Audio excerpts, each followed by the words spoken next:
Okay, this is our daily study of Pirkei Avot, the Mishnah Ethics of the Fathers. For those who have yard site for both today and tonight, the 27th of Tammuz is today. The yard sites are Rachel Fried, Morris Morgan, Sam Richmond, David Rubin, Donald Rudnick, Maurice Schiffman, Abraham Schneer, Isidore Serkis, Abe Schneiderman, and William Weisberger. And the yard sites for tonight, the 28th of Tammuz, Milton Burnett, Benjamin Entine, Mary Flapin, Lipman Goldman, Betty Middleman, Sarah Manukin, and Tori Peevler.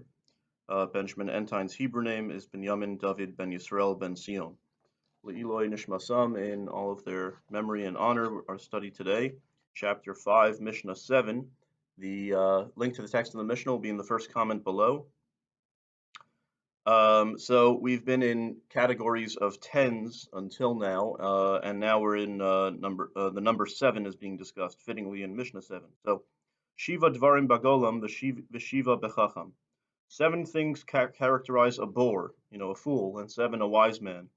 So the word for fool in this Mishnah, there's a lot of different words for fool in Hebrew, but the word here is golem, which we more usually associate with the giant clay monster that is ascribed by legend to the Maharal of Prague, Rabbi Judah Lev of Chief Rabbi of Prague in the 16th century, who, according to the legend, built this clay monster that defended the Jewish people from anti-Semitism.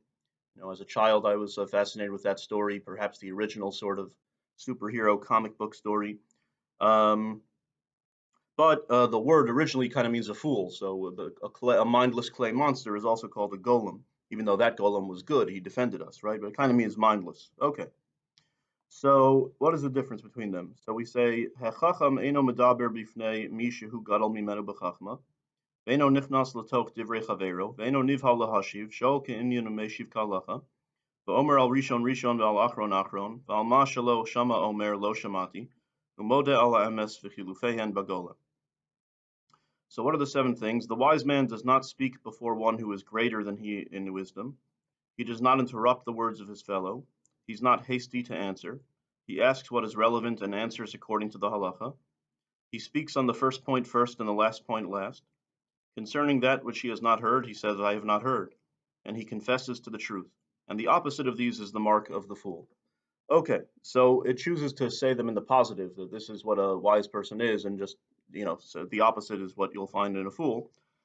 But let's go back to the beginning, because the commentary of the Tiferes Yisrael explains that these are listed in a deliberate order of how a rabbinic sort of conversation or discussion, a collective meeting might take place in order. So the wise man does not speak before one who is greater than he in wisdom. So you can imagine a group of rabbis sitting around the table. So what is the wise man? He lets those who are greater than him speak first. Okay, it's happening in order of how this might develop. Then he does not interrupt the words of his fellow. That means somebody asks him a question, and while the person's asking him a question, he doesn't interrupt them. Okay. Number 3, he's not hasty to answer. That means when the person asks him a question, he thinks about it for a moment, and then he starts speaking. Okay. And when he answers, he asks what is relevant and answers according to halacha. That means he asks follow-up questions about what's relevant and answers according to the law. Okay. And then finally, number 5, he speaks on the first point first and the last point last. Sometimes people ask a 2-part question or a 3-part question, and he might take notes or mental notes and answer the first part first and the last part last. Very deliberate. Number 6, concerning that which he doesn't know, he's humble enough and wise enough to say, I don't know. He doesn't, fabricate an answer.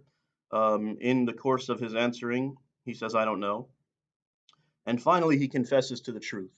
That means that after he's spoken, the person might have follow-up questions and find a flaw in what he said, and he actually, after thinking about it, will say, you know what, you're right, I was wrong about that particular thing. So it's nice that it goes in order of how a rabbinic discussion might transpire. Okay, but as with many of the Mishnahs in Pirkei Avot, it's originally directed at rabbinic scholars, but really can be generalized and universalized to apply in all of our lives.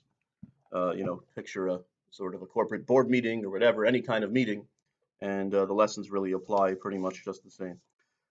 Okay, so we can say the Malay, including in the Hebrew version, the one Hebrew name that I have, that for Benjamin Entine, and then the English names in the English version.